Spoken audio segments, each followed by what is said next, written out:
صباح الخير يا اصحابي، ازيكم عاملين ايه؟ ما شفتوش نمور؟ طب يلا ندعوا عليه يا نمور. انا مش سامعاكوا يا نمور. صباح الخير يا اصحابي. صباح الخير يا فوفو. صباح النور يا نمور. ايه اللي في ايدك ده يا نمور؟ هقول لك، شوف ده قلم رصاص بس شكله ايه حلو قوي قوي قوي.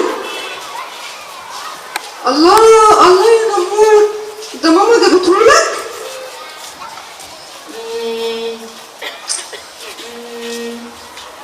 لا مش ماما. اقول لك على حاجه بس ما تقولش لحد. ده انا لقيته واقع في الفصل. ازاي يا نمور؟ واخدته ليه؟ ومين صاحبه وهو فين؟ انا مش اخدته يا فوفو. انا سالت ووقفت في الفصل مع الميس وقعدت اسال واقول مين صاحب القلم ده بتاع مين، القلم ده بتاع مين. محدش رد عليا.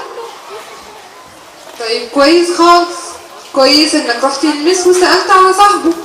وبعدين بقى شفت انا كويس وشاطر اهو. استنى بس، في حاجه انت عملتها غلط. ايه بقى يا فوفو؟ انت مش لسه قايل انت كويس انك رحت للميس وسالت مين صاحب القلم؟ فانت لما سالت الميس قالت محدش رد، قالك هو فين صاحب القلم، ما كانش ينفع تاخده.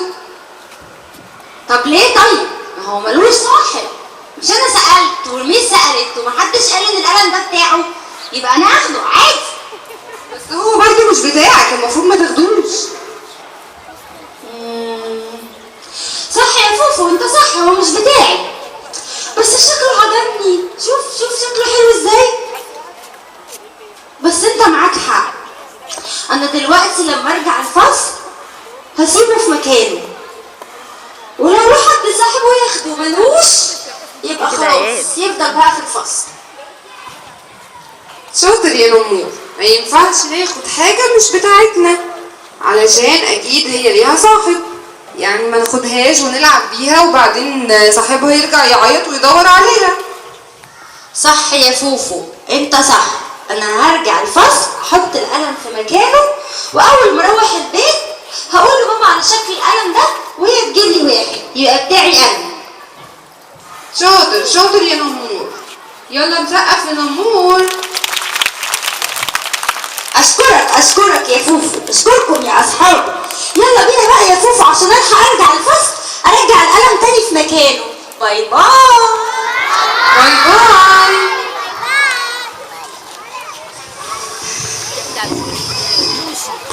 طبعا كلنا مبسوطين وسمعنا القصه الجميله اللي حكاها لنا نمور. والتاني مين؟ برافو عليكم. طب هو عمل ايه بالظبط؟ خد قلم مش بتاعه وكده حلو؟ لا طبعا لا. لما يكون حاجه مش بتاعتنا لازم نحطها عند الميس عشان الميس هي اللي هتعرف ده بتاع مين، مش كده؟ برافو عليكم. يعني انتوا هتعملوا زي مين؟ زي فوفو ولا زي الولاد الوحشين اللي بياخدوا حاجه مش بتاعتهم؟ زي فوفو. يعني فوفو ولد مؤدب وحلو عشان سمع الكلام؟ تمام. احنا نعم برافو عليك.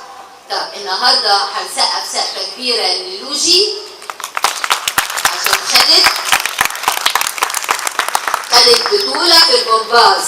سقف لها جامد. يلا عايزه كل البنات الحلوين ياخدوا بطوله كده عشان نبقى بنات حلوين واقوياء وصحتنا حلوه. اوكي؟ يلا يا لوجي برافو عليكي، شطور.